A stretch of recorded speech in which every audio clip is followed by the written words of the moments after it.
Vaunza kuna Jesu zipo zao zese Udo kuna mponesi Waitawa mupe Mazvi ese muta Kubatsira wamwe Zipo zabo akazigashira Waunza kuna Jesu chipo chakanaka Itandako pamoyo pamakumbo ako Pakange pane mfambi aida okupa Akaona wozipo zola ipatenzi Airisa zikuru kuti apechipo Akamira opeto asina nechiro Waunza kuna Jesu chipo chakanaka Itanda kupamoyo pamakumbo ako Achema atitezi ndimi mune muta Tora zese ndinazo nemoyo wechiwi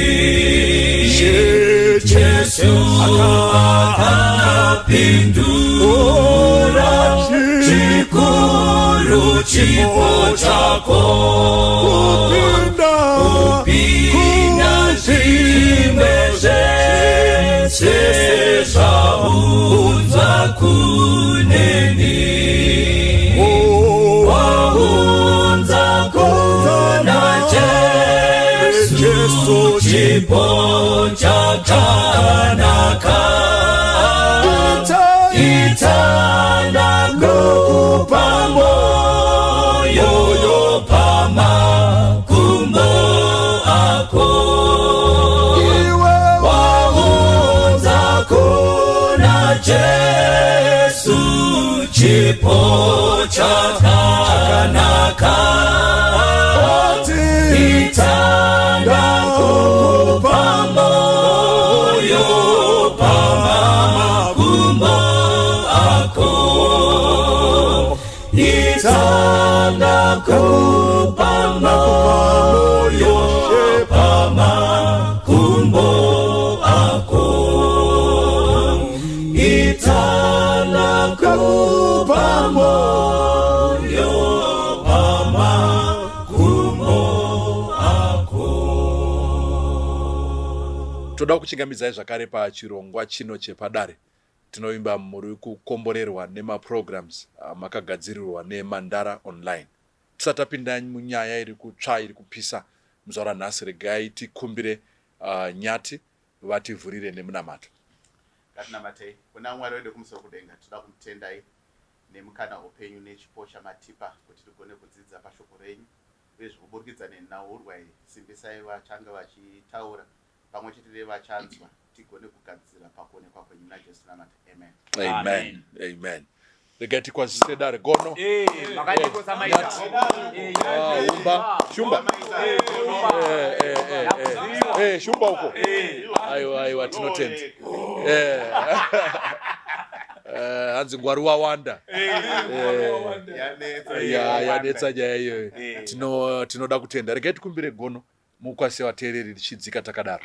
Toda kukwasai vateereri pachirongwa chedu chepadare. Ini ndinoitwa Ernest Mpunga, ndinobva kuBhikita, uyezve ndiri gono sekunzwa kwamaita chirandu, mushaya chirashwa, vasina pakaminama, ramutindi nagochedza, ndokwatinobva kumasvingo. Toda kufara kuti munopa feedback pachirongwa chedu chino chepadare.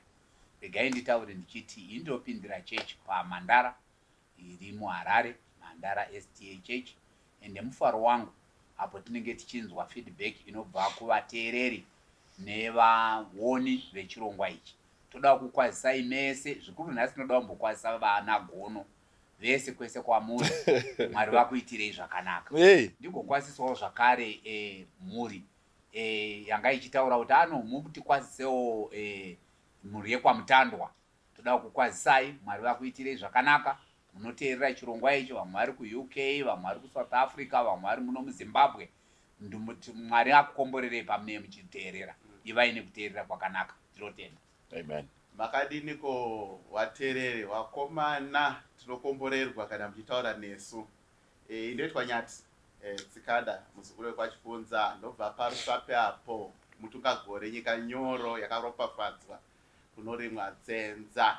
Mwari amukomborerei, Mwari amuite zvakanaka. Hakuna sekuru wangu ari kumusha ikoko wadomboka, munoramba muchifona muchitaura kuti iyi yakandikomborera. Rambai muchitibatsira nemakoments anotiitira zvakanaka. Ndakasangana nevamwe vanonzi Mutungwazi, vakaratidza kufara zvikuru neurongwa. Mwari akuitire zvakanaka. Show your friends kuti pane urongwa hwakadai, share with them and watch together. God bless. Amen. Ini ndinonzi Charles N. Makombe weumba nyangu tendera wa chirima nemuromo mapadza zapawara vantu vatozi webva wabva vatamanga maoko vanozvisiva izvozvo. Ndina kukwazisa tsano wangu anonzi Tafara Muchenje ari paBedford apa kuUK. Wari kudya hawo mapounds awo wega nemhuri yavo. Wada uchengetwa nemukuda tezvara. Kutenda kuti vanoteerera namai nini Eunice varipo paBedford ipapa apa. Na Winnie. Na Winnie. Winnie favorite. Winnie favorite. Komborerwai neprogram ini ndinopindira paThe Grand Church, ndopa ndinopindira. Ndinoda kukwasawo zvakare mhuri yose kwaMakombe, wherever you are, mubarwe Nyanguru tendera wangu, wherever you are, ndinokukwazisai nemufaro. Mwari akukomborerei paprogram iyi, tichitenda nemakomenti anoti tiri kukomborerwa naMwari. Amen. Amen. Yeah. Aiwa, tinotenda wadiwa hama, vateereri vese nevatariri uku. Isusu weshumbaka ndisu madzimambo. Zvatiri madzimambo, mambo anotonga wose. Vakanzi weshumba yekwaJudha. Saka tingagone kusarudza kuti tomhoresa wegono, tomhoresa naNyanguru. Aiwa, tiri kumhoresa mese, makakosha kwese kwamuri ikoko. Ini ndiri muzukuru weshonga weNyati. Hallelujah. Ndiri muzukuru wehumba. Uyezve ndiri muzukuru wanohoreka. Nini wacho specialize muzukuru pa East pa Tokyo apa. Pamurewa pamutoko apa ndisu anhu acho. Saka aiwa Mwari akukomborerei. Zviri kubikwa muzuva ranhasi garai pasi muzviteerere. Mwari ane urongwa hwakasimba muzuva ranhasi. Tinotenda. Hamusi muzukuru wamunhu watogwa futi.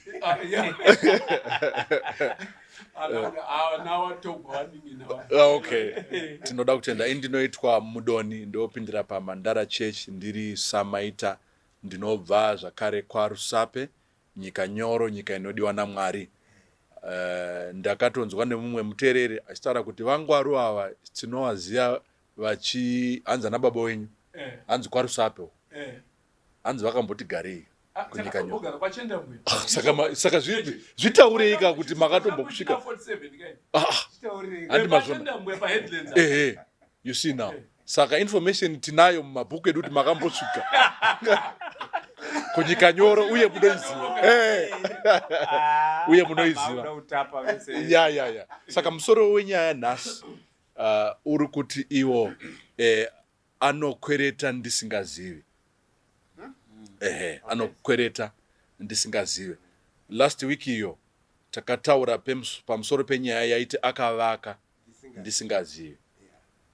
Saka nyaya idzi dzichaita kakuteerana uye vateereri vane maonero avaita Shumba Naumba maisapota imwe engo yenyaya iyi.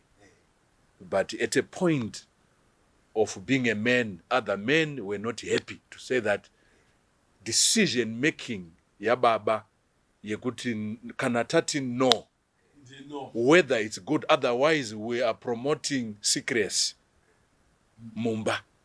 Kunyangwe chakanaka but chinhu ngachingotaura ingadai akatotaura kutoti hamusoda ndivake budiriro asi nini ndikunodini ndikunovaka chete. It becomes open. Yeah, right. Saka yes. So nhasi tikutaura pamusoro pekukwereta mani mumwe asingazivi. Nyati regai tange tanzwa nyaya yacho. Tiverengerei Nyati. Hanzi mudzimai wangu anokwereta mari. Yes. Chinotondishamisa ndechekuti anogona kukwereta kune vamwe varume ini ndisingatozivi. Ndotozonzwa kuti madhamu wenyu ane mari yekumba kwedu. And the other time ndakatozonyara ndanzwa kuti akakwereta kuna pastor. Even nanhasi mari iyo haisati adzokera. Pastor vari kutondinetsa nenyaya yemari iyoyo. Ini handizogona kuvapa. What should I do? Nemudzimai akadai anongokwereta mari.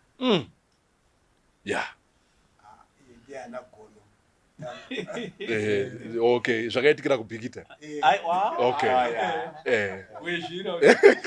In fact, he goes on to say, pane last statement and another why should you kweretesa my wife mari? Ndisingazivi. Saka anenge ari kubhomba arikubvunza mudzimai arikubvunza kuti mufundisi mukweretesa. Mufundisi wacho. Saka nyaya yedu yakajeka. Toda kuti tibate tobata mapoints toadressa maissues ari munyaya. Ndo atoda nyobata ese toona kuti tamaexhausta. Tovhara zvedu tobuda nesolution yemuzuva ranhasi. Chibvai mativerengera vhesi. Vhesi ratanzi tinogona kushandisa paRoma chapter 13 verse 8 ndizvo zvakasi. Right. Inoti all no one anything except to love one another. For he who loves another has fulfilled the law. So keyword is don't owe anything. Don't borrow. Except the gift of love. In the fulfillment of the law. Iyi yakajeka kai mufundisi. Yes. Mugona kungoitsanangura. Iwadiwa wateereri ndimi wadare inyaya iri pachena. Chekutanga, I think we need to appreciate kuti haisi kutidzidzisa kuti you shall never owe. Handizvo zvairi kutaura kuti hauchatozomukwerete and what have you. But the gist of the text iri kuti ngazvibhadharwe zvipere. Muchaona history yevana veIsraeri vaiti ivo kana uine chikwereti after certain years either chinoitwa cancelled off and stuff like that. Kuti tibva tagara panapa toti bhaibheri riri kuti usakwerete, I think you will be out of context. Okay. But be able to service your debts so that at least but chikwereti chausingagone kubhadhara kusvika chapera ndecherudo chekudanana. Asi chekwereta vanhu bhutsu dzavo, hembe dzavo, mari dzavo, mombe dzavo, aiwa, go according to my terms and clear that. So it's technically saying pay off your debts, but never pay off loving one another. Yes. Yeah, maybe mukuvhurira Gono. Yeah. Ndofunga nyaya iri apa ndeye kukwereta umwe asingazivi. Right.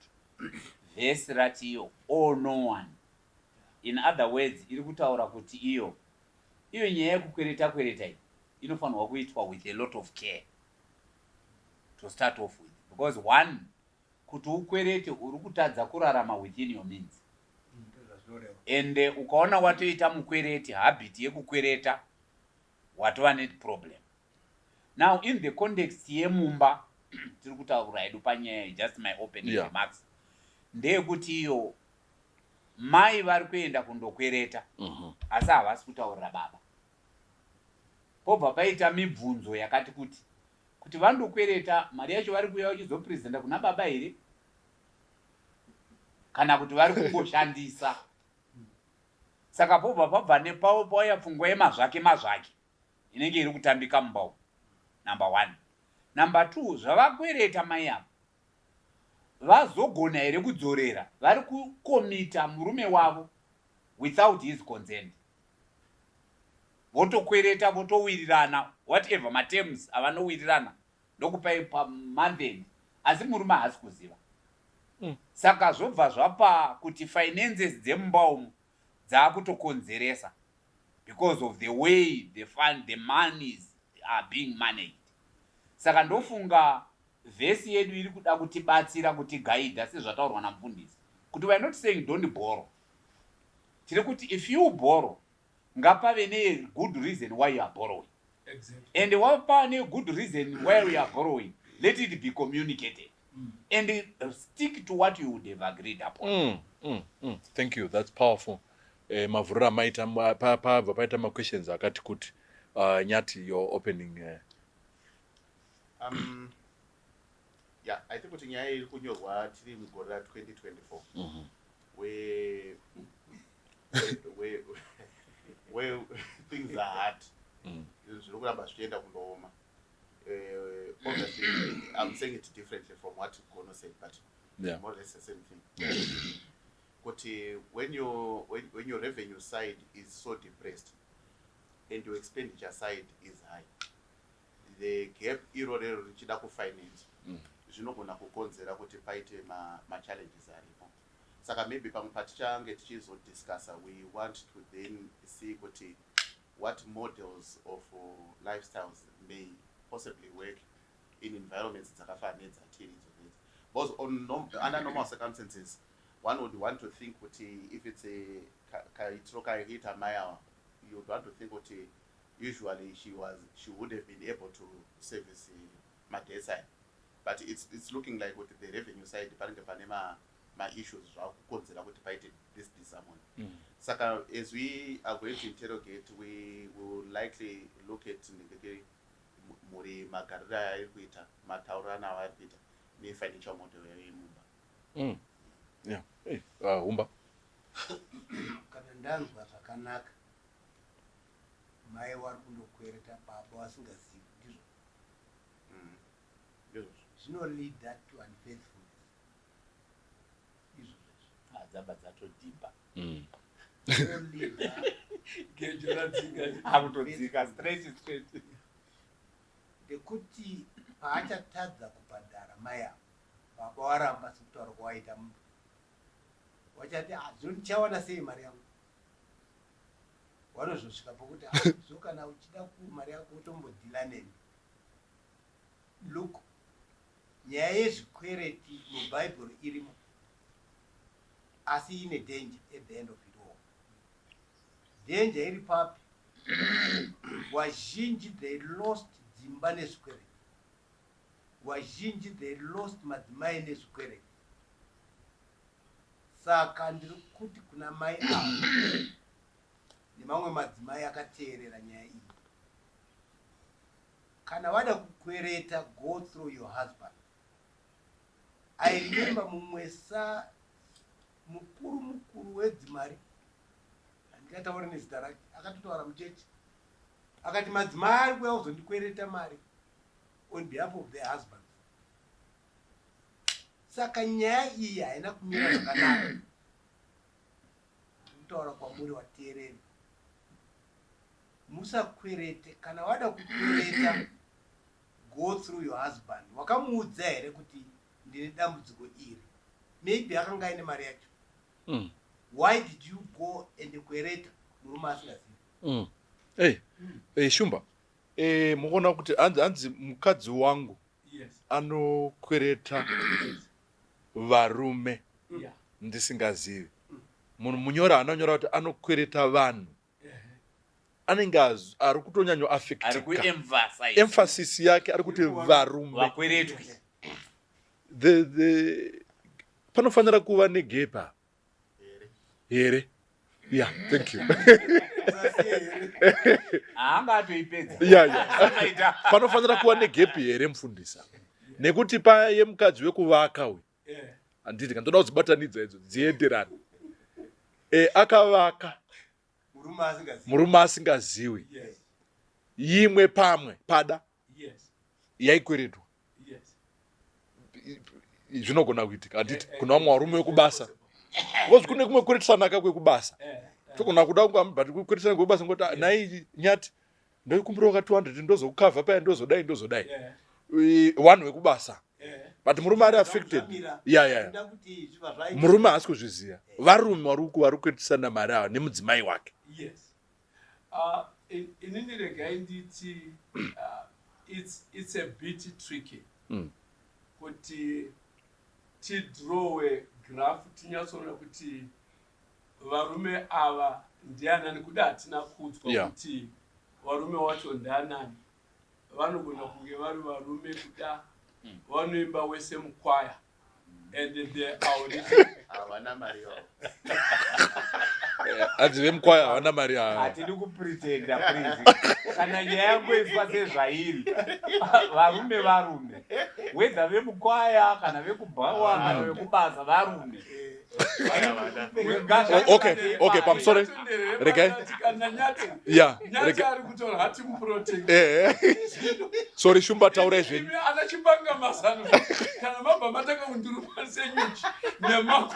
Saka ndochiti kudi. Okay, taura zvenyu muzukuru ndezvokuti kune vanonzi mamei.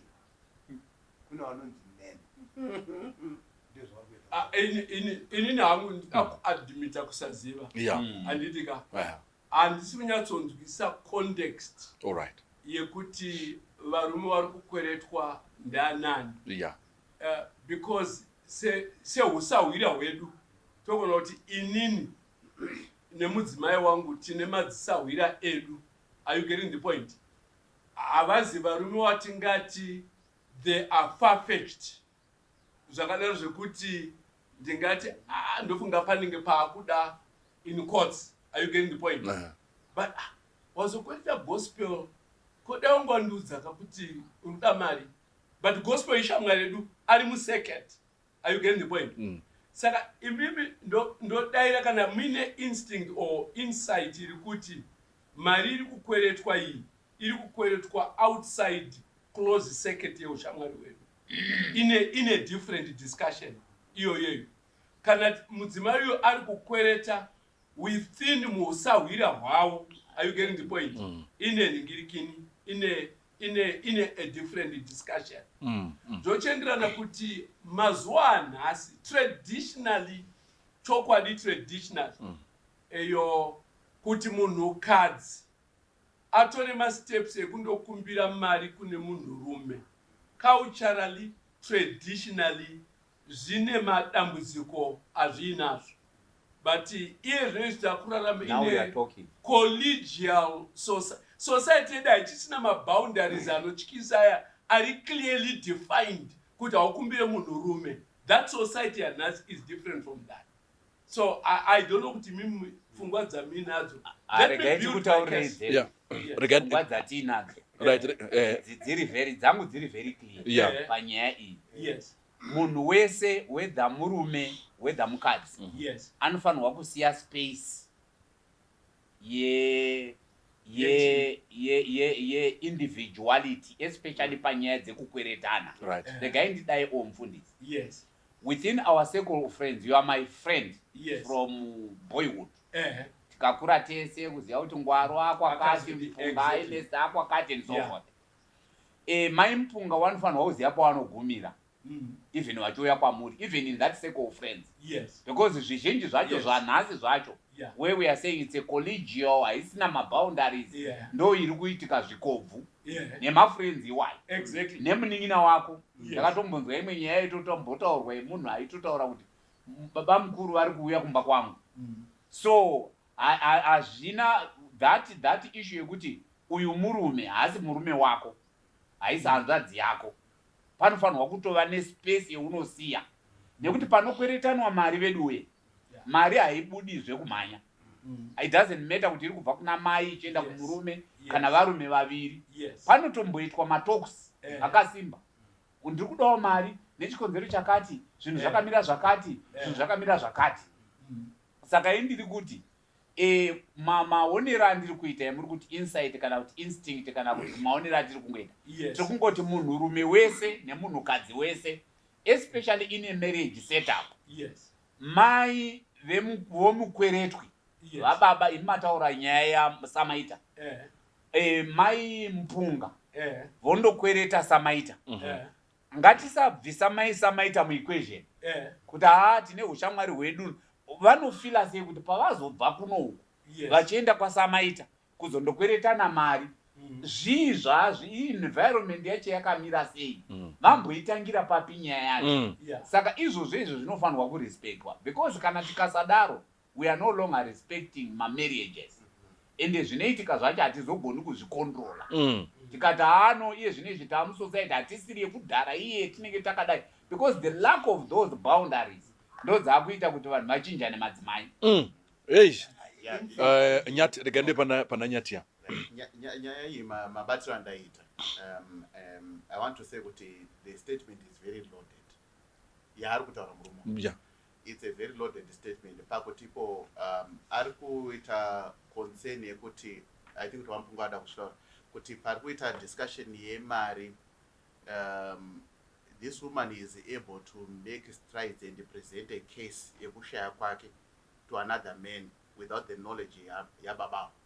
To the extent yekuti murume uyu ari kutoti saka in the event yekuti mudzimai wangu akundikana kubhadhara chikwereti ichi, then what are the terms, what has been agreed.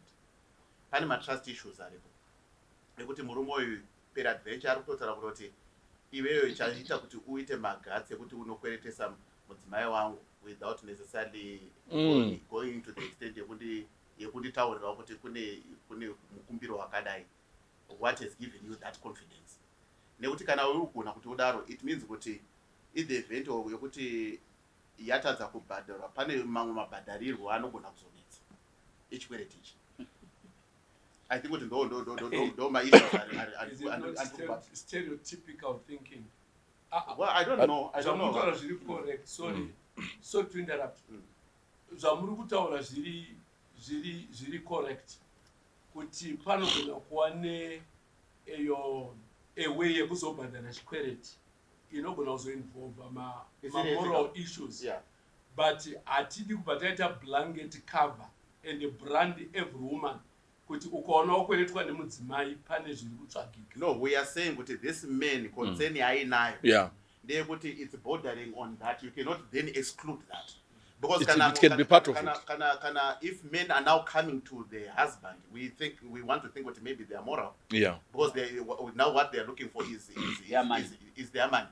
But in cases where people will not look for a moral payment, a repayment, the opportunity of having illicit sexual transactions, if I can be very blunt, the risk is there. The risk is there because the woman cannot pay. The woman cannot pay. She doesn't have any assets. And it's very clear that she's been asked for the money over time. So risky kuti immorality can be in the picture is there. It cannot be denied. And the fact that it's coming to our minds as an area here risk, I don't think it's necessarily a stereotype kind of thinking. Nechikonzero chekuti haasi kuenda kune akamukwereta, ari kuenda kune asina kumukwereta nekudziva kuti murume wacho. Saka tiri kutaura kuti ngatibatei maproblems aripo. I think number one, pane problem yecommunication. Mai ava nemurume wavo. you cannot go out and borrow without communicating with your husband. You can't go out and borrow without communicating with your wife. You can't go and build a house. You can't go and do things. Communication needs to be there. And this guy is loaning And a friend's they are wife. very one-off thing. Yes. Right? Shamara hauna nyaya, maybe mai vanga vamanikidzika iwonga usipo whatever. And it seems like it's a trend. Certain situation. But it's Okay. a habit. Okay. Ari kukwereta. Ora ndotanga panaumba. Okukwereta. Then chimwe chinhu maybe muchizochitarisawo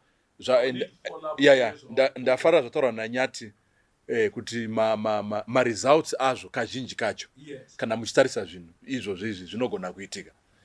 Panogona kuitika futi kuti this woman haasi here kuexposa murume wake kune vamwe varume.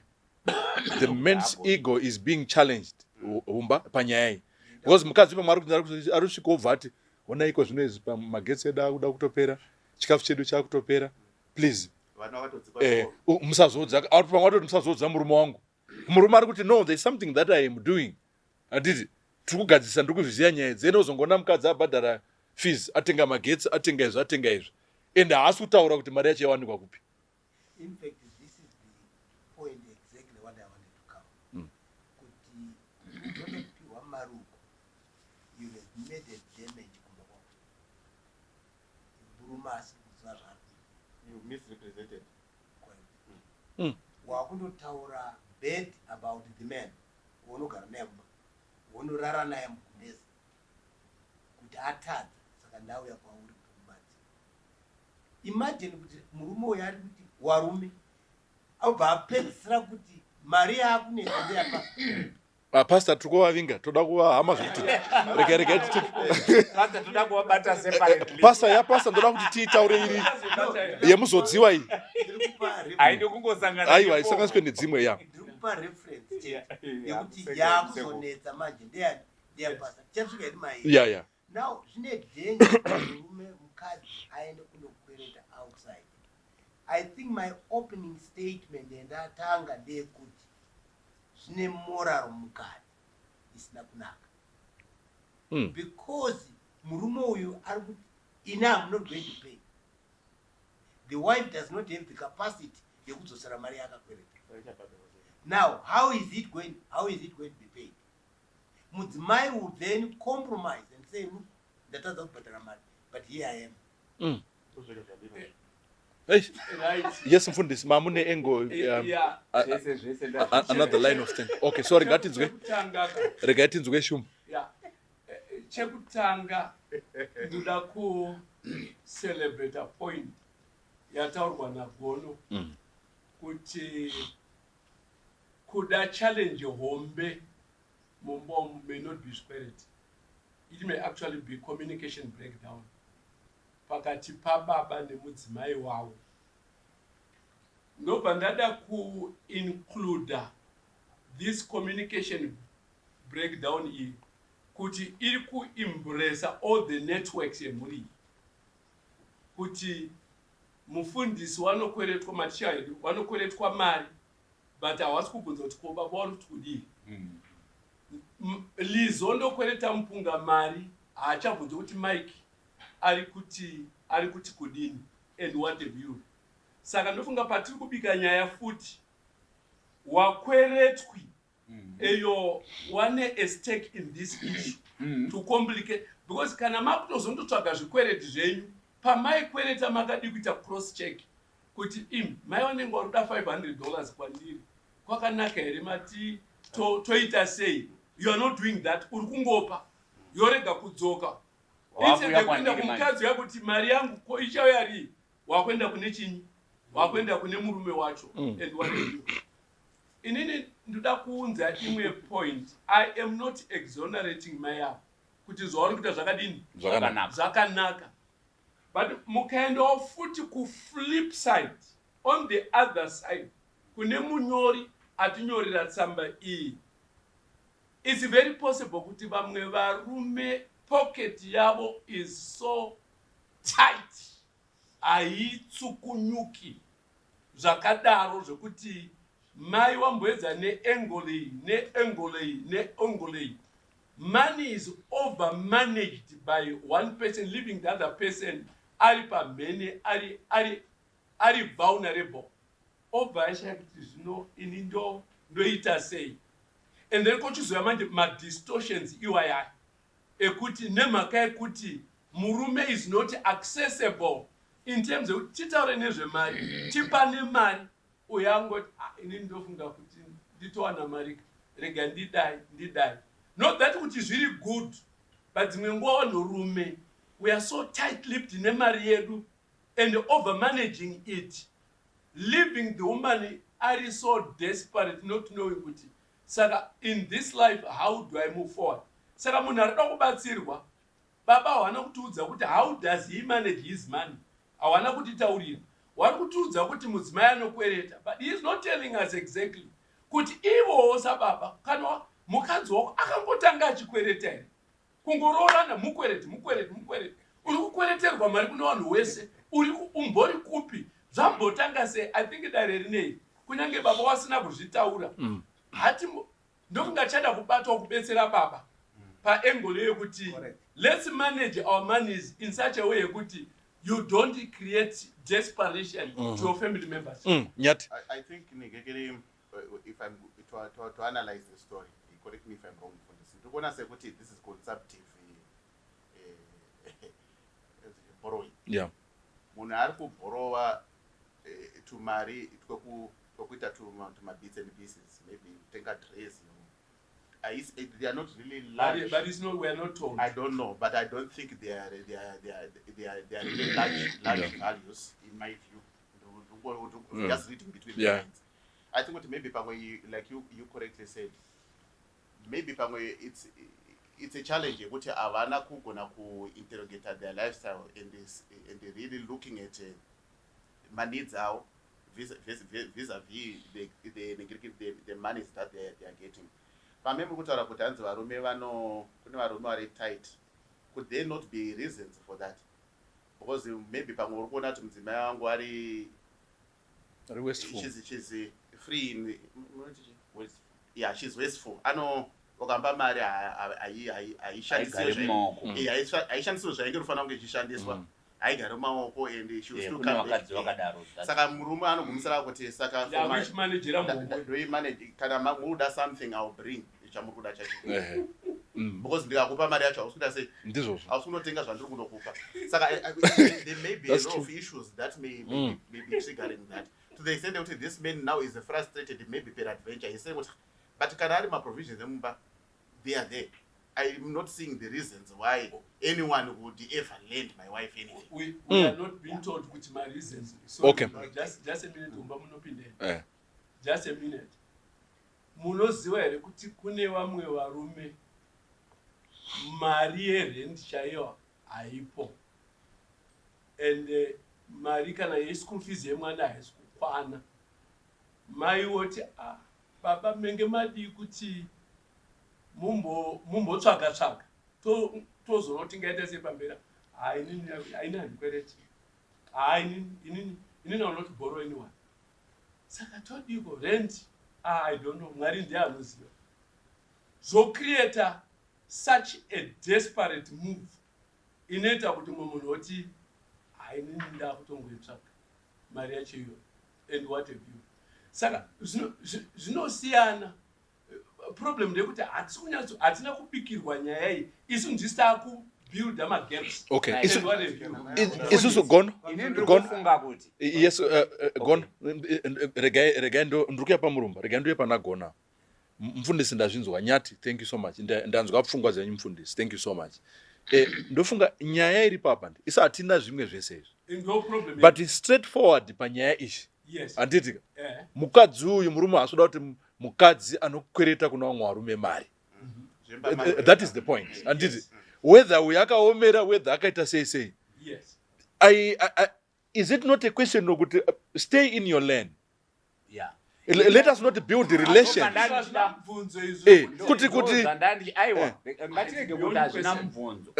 Nechikonzero chekuti ndo zviri kukonzeresa. Munoziva here kuti it's both ways. Yeah. Unogona kuita murume panyaya dzemari akaomera, wogona kuitawo mukadzi akaomera, Exactly. wogonawo kuita mukadzi anongospenda zvisina key, Wogoita murume anogona kuspenda zvisina key. Yes. Ende nyaya dzese hamuzombonzwi both sides, even kandai vakagara apa vari vese, umwe noumwe anopa version yake nemaonero ake, umwe opawo version yake nemaonero ake. Saka dare still rinongokurukura tichiti isusu inini chekutanga ndechekuti icho kutraya kuremaina within your kurarama within your means zvakakosha, because nyati vambo refer kuti mazuva atiri kurarama zvinhu zvakaoma, ende kune umwe asingazvioni in that view, anongospenda irrespective of zvekuti ozoenda zvakare kundokwereta.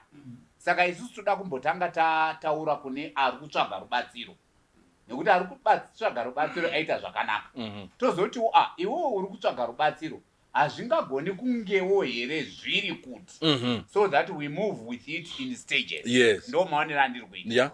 Saka enda ndichida kutarisa ndichiti inini kuna mai avo, tombotanga tatarisa kuna mai ndichitaura kuti I think zvakanaka ndambotaura nyaya yecommunication.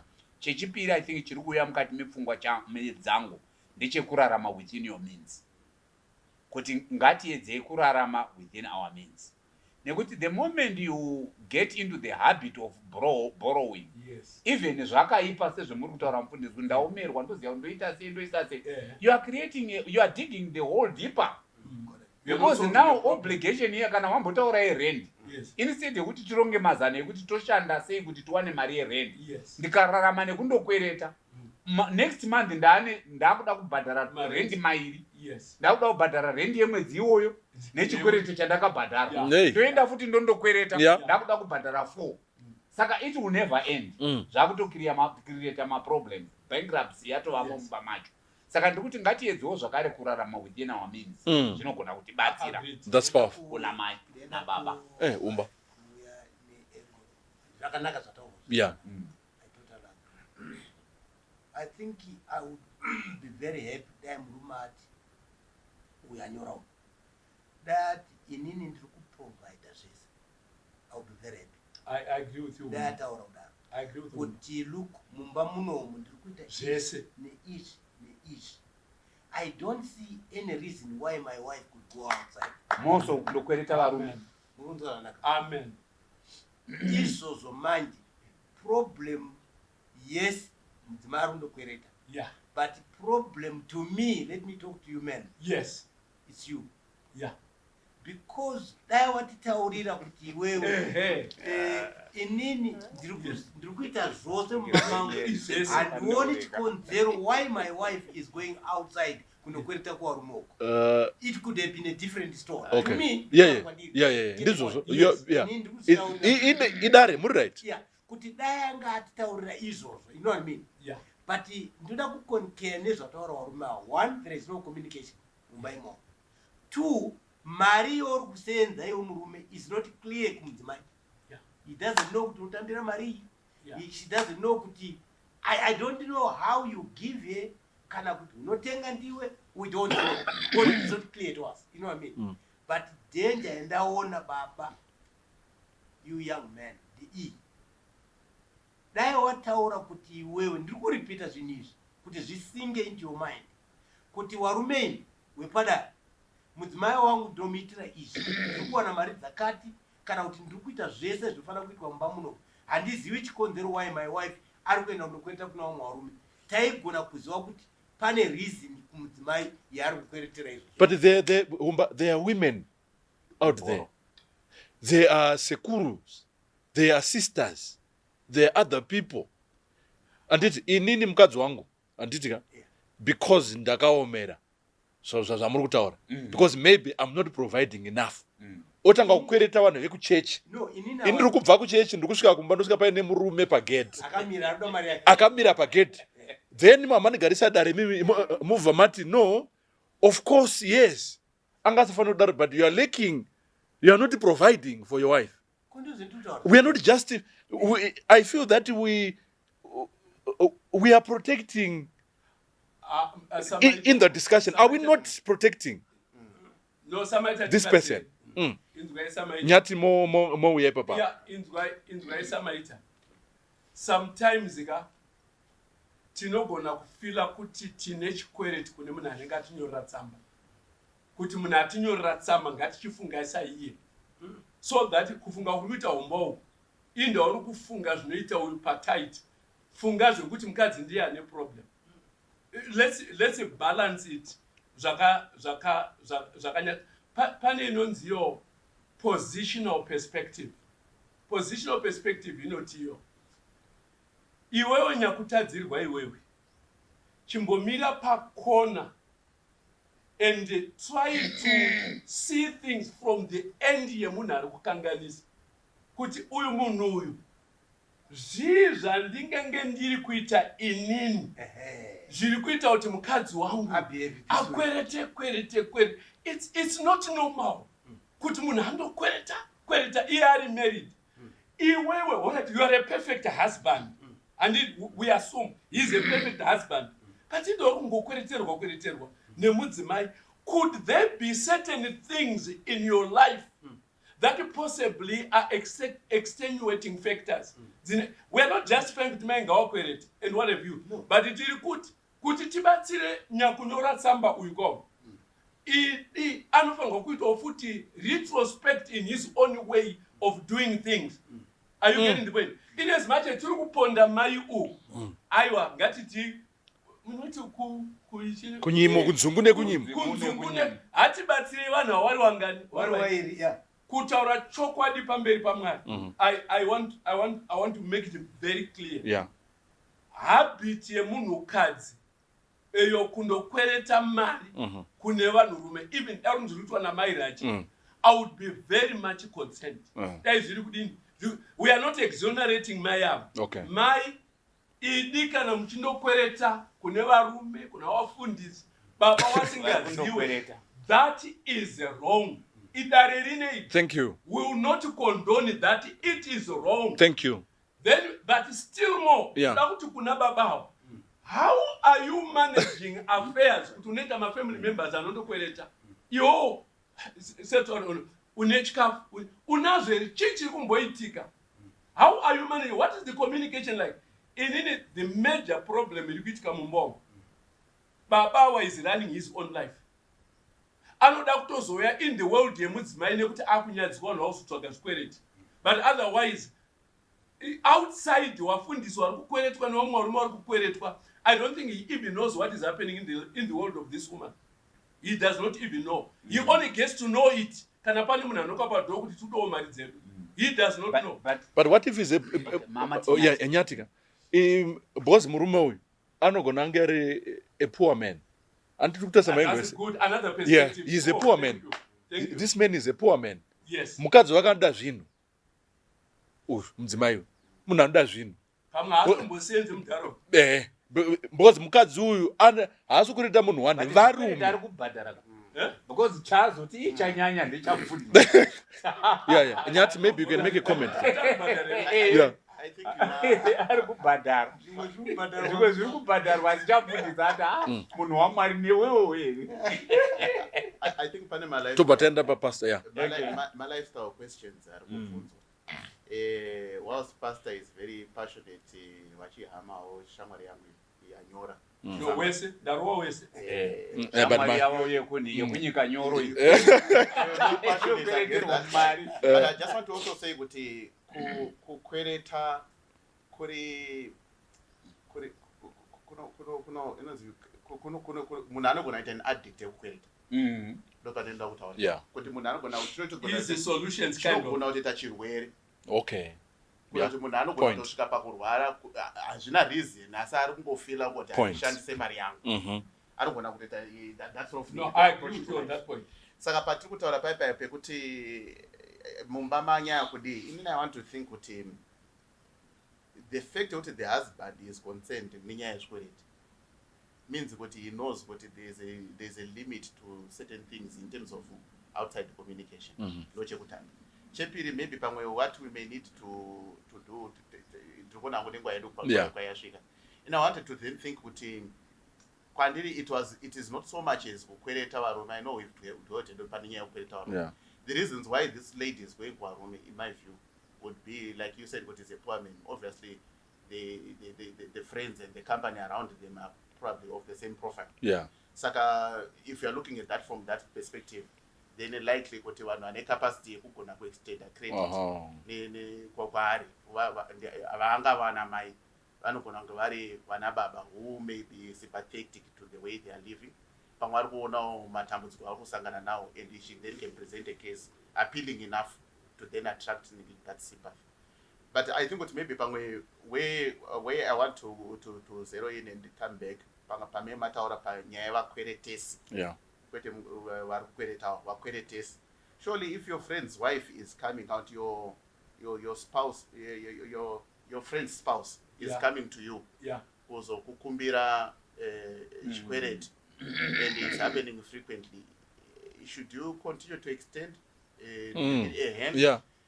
Ndomubvunzo wangu wekutanga. Wepiri wandinoda kuti maybe before tavhara ndewekuti to what extent is this husband liable? I know kuti tiri nyama imwe and all, but to what extent am I liable to my wife's misdeeds, continuous misdeeds, ndichiramba ndichikavhira? Ndokuti pane pekuti pambambotaurwa pane pe-individuality. Surely kana munhu apinda pachikwereti, I know hangu kuti pane pekuzoti murume anozoda kundobhadhara nenyaya yenyadzi and etc. But removing that zvenyadzi izvi, to what extent can a husband be held culpable and liable to the spouse misdemeanors, especially are money related? Yeah. That's powerful. Maybe the first one yamataura yekuti varume vanokweretesa vakadzi vevanhu mari. Is it? Yes. Kuti mai Ncube waya kwandirovha vanokwereta ini ndinoimba navancube, then ndobva ndatopa mai Ncube pachedu inini nemudzimai wavo. And you do it continuously. Yeah, then pozoita mwedzi isina kuzouya, maybe tazoona kuti zvazonyanya, then ndakuzotaura. Saka vangane vamwe dziri kuzongovharana dzisina kubuda. Because imimi kana mauya kwandiri ndichakubvunza kuti manga mambo wapa ainzi ndei. How are you going to explain that? Bozi pauri kweretwa mari kana uda kubvunza rizvi. Unototaura kakuti uri kundikwereta mari zvabva zvanyoni. Saka uyai nemurume wenyu. Yeah. Handisi hangu kuti vari kukweretesa vanonzwa here program iyi, I don't know if they hear. But let's deal nemurume nemukadzi. Yeah, tadila. Yes, tabalansa. I feel kuti so far tatafamba tabalansa kwese, mukadzi taadresa, murume taadresa. Then tanga takuda tingoadresa varume ava vari kutoextenda, who is my friend, and ari kubetsera mukadzi wangu. Okay, rega yangopedza. Chipedza umba. All right. Okay. All right. Okay. All right. Sorry, rega. All right, rega umba wataura. Yeah, quickly ngoya data kuda kundopedza. Ichocho chinhu hachina kudini kunaka, ndekuti at the end of it chine madangers acho amusiri kuona. Right. Munogona kupinda mumambure musingazivi kuti matopindamo. Munhu zvakanaka. Ndikuti vari mambure ekusakuimbika. You know what I mean? Chechipiri ndoda kutaura hangu nemazimashoma ndoda kutaura kumurume uyu kuti look, mukaona makanganisana murume nemudzimai, let me digress a little bit. Mogara pasi moti ndaboda yataurwa nemuzukuru wangu kuti iwewe pemasvika kuzokakazhana panapa, what contribution did you make? Iwe wacho. Good one. Iwe usati wapomera uyu mhaka uyu. Handitika chimbotanga wazongora kuti what is my role panyaya ya disagreement yatinayo. Okay. So ndakudzoka pakuti mudzimai wako ari kundokwereta, which is not a good thing really mumuri. But what are you contributing kuti mudzimai akude kundodini kundokwereta? Ndo nyaya iri. All right. Then gono ndo andaenda pana Shumba. Okay.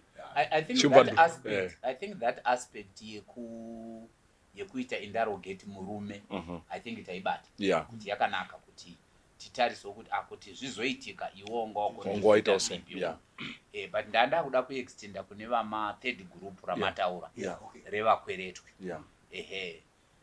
Kuti hazvina kunakawo kuti mungo yes unogona kunge unazvo but usangonzwa tsitsi pese pese ne-responsibility isiri yako. Yes. Nekuti sometimes hauna kunzwawo the full side of the story. I think ningi nyamuziwa wamboda kuzvibata kuti sure if it is a group of friends matozivana sure reach out to your friend. Haangaiti ma-emergency ese yekuti pamakwereta ndobva ndatokupa iwo yako yakangomirira kupihwa vamwe mari yako yakangomirira kuti ipihwa vakadzi vevanhu. I don't think kuti it's also a good thing because that way you are also propagating behavior isiri right. Batsira umwe wako kana iri shamwari yako kana muri vanhu vekubasa muchiziva nokuti hakuna munhu anokweretesa a stranger. Hazvigoni. Vanokwereta vanotoziva kuti ndikataura nahumba tine a certain relationship yendogona kutaura kuti humba muchaziva here kuti paipa takazodai takambozenda tese kuSouthampton iye zvinezvi ndakwakati ndakazodai. Ndo makweretero anoita vazhinji maziviro angu. Hakuna munhu anongokwereta a stranger because ndozokuwana kupi ndiwani zvazodini. Ndokuzonyanya imenge mutora ye-bedroom interview. Yes. Kana ma-strangers akuzopinda. And ma-strangers unombowakwereta sei? Zvangosangana munotangira papi. Even no matter kuti uri munhu ari loose zvakadini, it's very difficult for you to go to a stranger. Saka ndiri kuona kuti on both sides pane kakuziva. Saka ngatingoitawo cross check isu vakweretwa so that we actually avoid. Mati timbotaura yapastor. Yeah. Just one statement.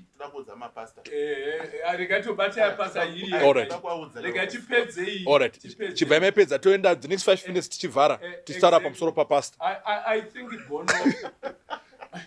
I think what you are telling eyo gono waitaura zvakanaka. Regai ndingoedzerawo ndichiti nesu tese kumabasa uko spend 43 years chisenza ma-offices nevakadzi vevanhu nevarume vevanhu zvakadaro munopedzisira mane usahwira wenyu mozomotikari yangu yakafa and takatsva and what have you unogona kundikwere ndogona kupa kana $200 mundogadzirisa motikari asi I'll tell my husband uchiona kuti hongu muri madzisahwira muoffice mane close proximity munoimba mese mukwaya but kukweretesana kwenyu kukaleka reference kune ma-spouses asipo makuti createra danger between the two of you.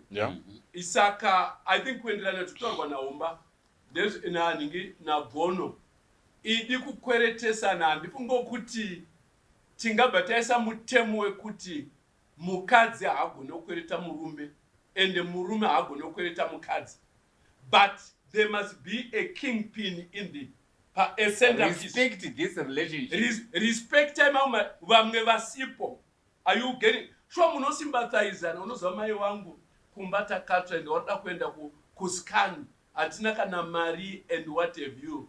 Anstombozwa kubengi kwangu nditori kwakatsva and what have you. Munogona kusympathize na ipapo and be willing to assist, but inini as a married person nduda kuassista muri not uri one, because ndikakubatsira uri one tane madynamics ukatadza kundibhadhara manje ndakuda kunetsana newe murume wako will end up being part of sezvikuita you will have to come in and akuya pana kuti saka mfundisi mudzimai wangu makambompa mari zvezvaita sei matoenda kuna yamfundisi saka nyati so basically ndo saka nyati wafu whether wakweretwa mari kubasa uri you a husband wemwe munhu wakweretwa mari kubasa nemwe musikana asina kurorwa ikoko, let your wife know nemusikana yekuti rega nditauri namai rachi toona kuti ngakubetsera sei $10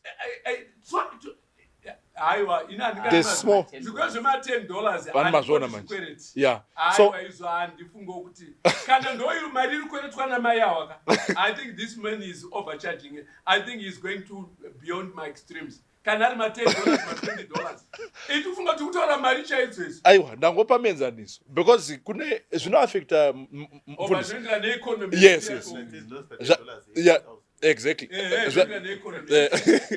zvazvinoita mufundisi ka yes nyati ndobva ndaipa muda kuti muzongorenga kanyaya kedu mbichana tibva tandonovhara mfundisi zvazvinoita ndezvekudai inini ndakweretesa mai ngwaru mari pachedu 32 then hawana kuzondidzorera ndobva ndazokudzai imimi ndobva mai blow out of proportion taakunetsana mukadzi wangu ndasina kumuudzawo obva anzwawo kuti inini ndandakakweretesana namai ngwaru mari ende vangwaru vari kuvava amuona kuti kuri kucreata futi problem chaizvo ukoko because mukadzi wangu achatanga kuti ko iwe unokweretesana nemukadzi wemunhu pakuti zvamuita sei samaitaka let's individualize it, personalize it. Mudzimai wenyimimi asati atomboya mupicture yekuti makakweresa mai ngwaru mari aakwedu chinenge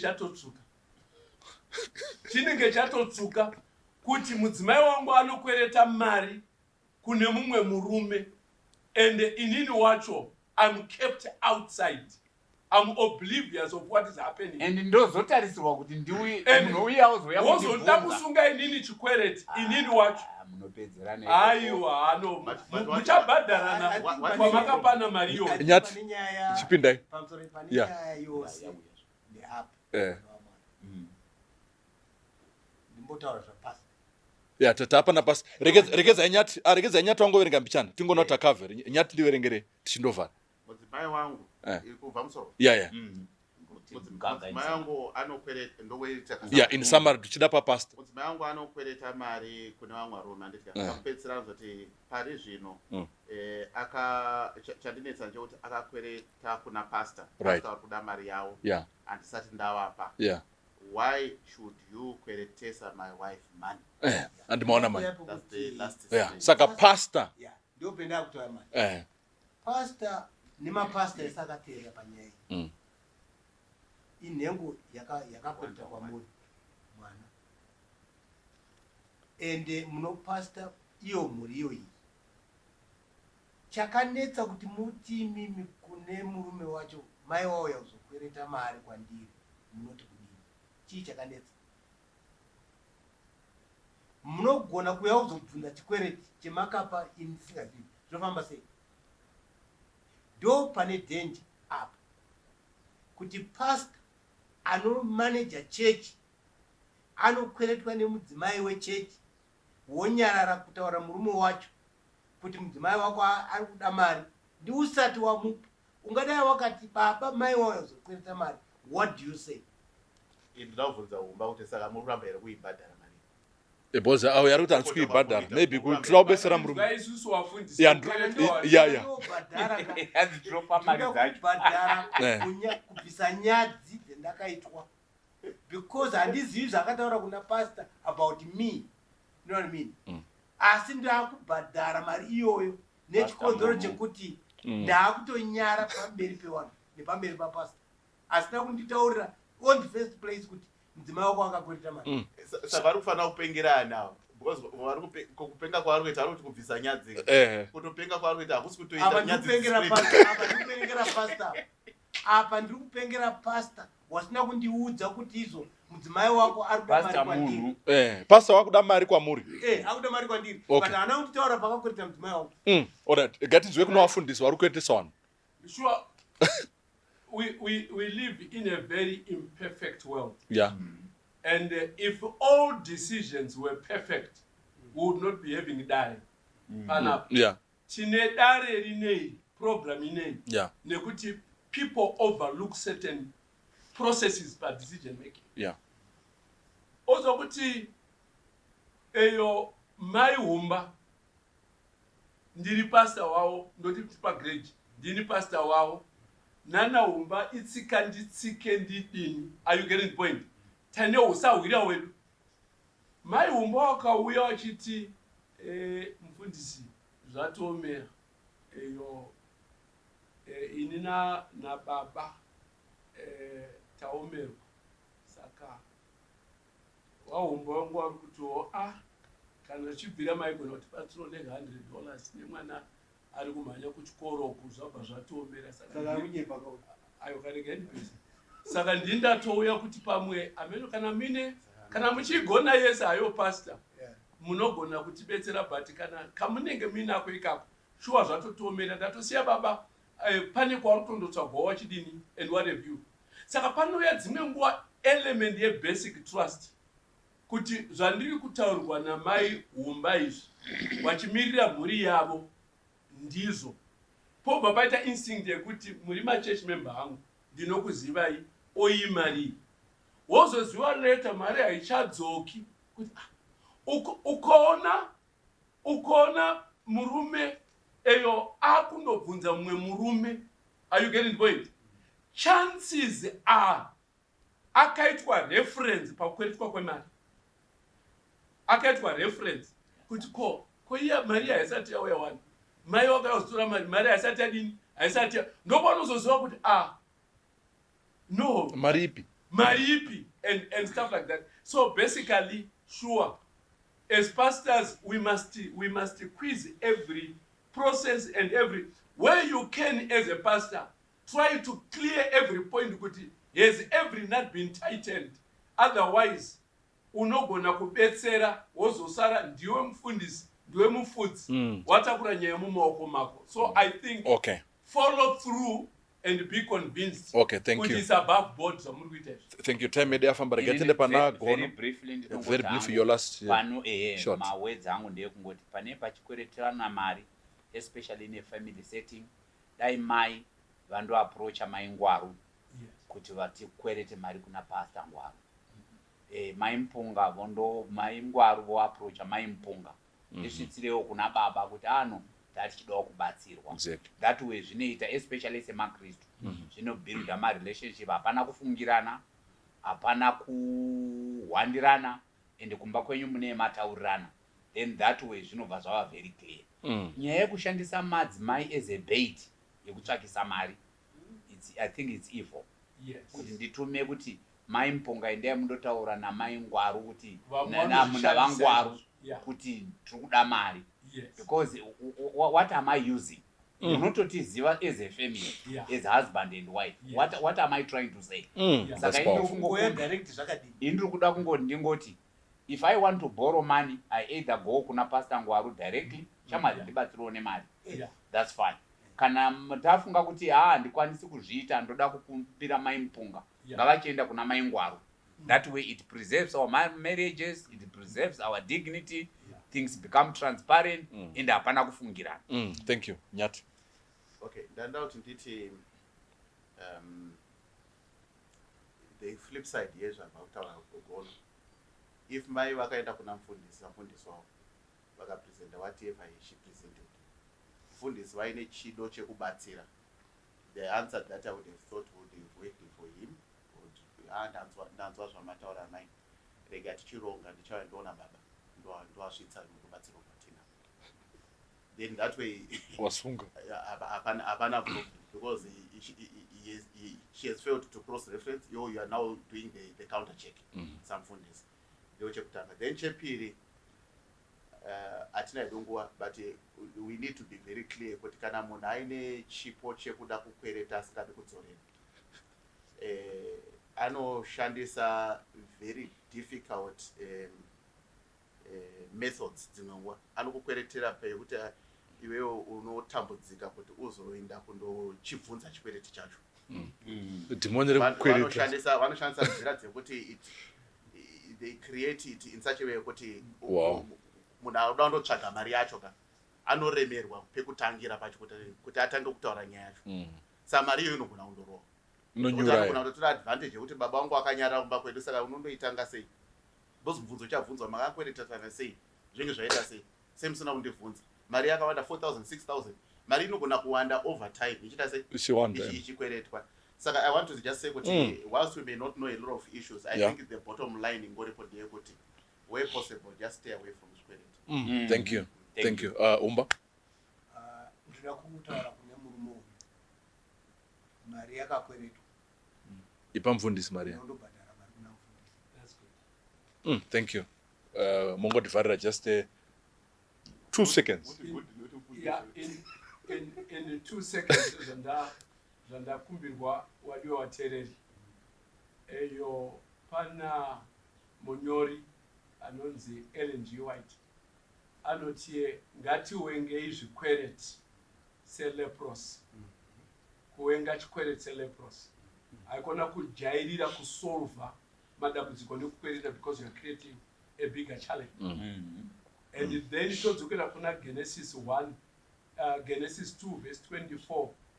Hanzi Mwari akawaita nyama imwe chete. Ende kuti murume ubva kuvabereki wake mukadzi ubva kuvabereki wawa nyama imwe chete. Kana tiri kukwereta chikwere chedu tiri 2 ngachiende patable. Kana tiri kukumbira ngatiudzane ndakundokumbira nemhaka yedambudziko rakadai hati zvise patable. Zvekuenderana nerweseri zvinokonzera masuspicion mamwe anogona kuputsa imba. Let's be above board. Chikwereti ngachizikanwe munhu wese because iwe ukakwereta ukafa ndini chasara ndichichibhadhara. Hey. Ayo. Yeah. It's not it. Yeah, fine.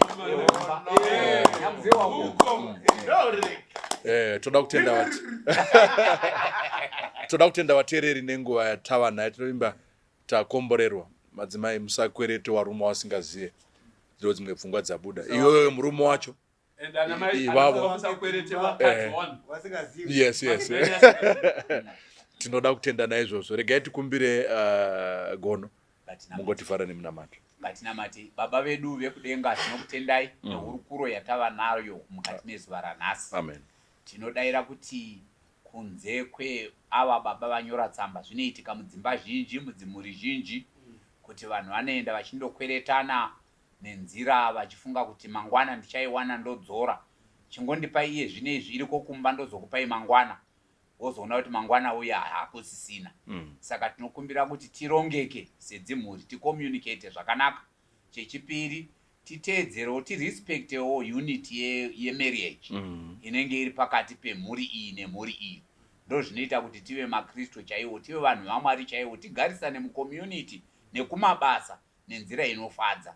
Tisakurudzira chitema nekuti Satani anogona kutora advantage patinenge taita zvinhu tiri careless. Chitibatsirai Mwari kuti zvirongwa izvi zvirambe zvichienderera mberi muchiita kuti tigokwanisa kudzidza zvakawanda kubva kwazviri. Muzita raJesu muponesi tinonamata. Amen.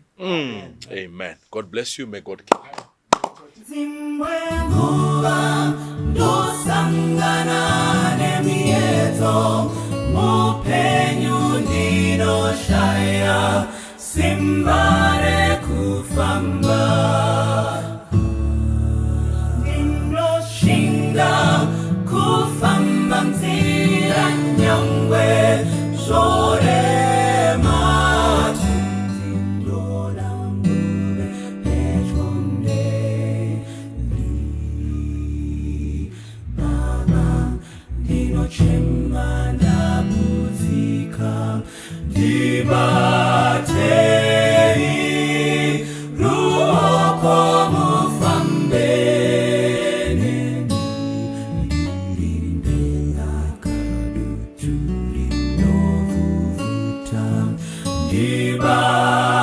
Batei ruoko mufambeni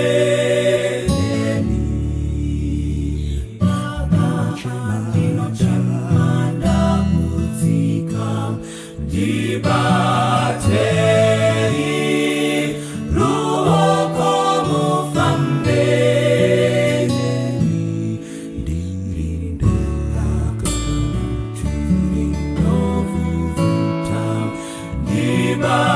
Batei ruoko mufambeni makandidzidzisa kunamata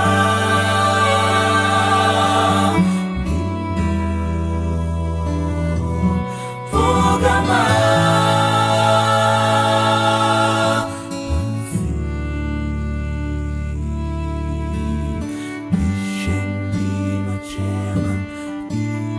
Baba ndakumbira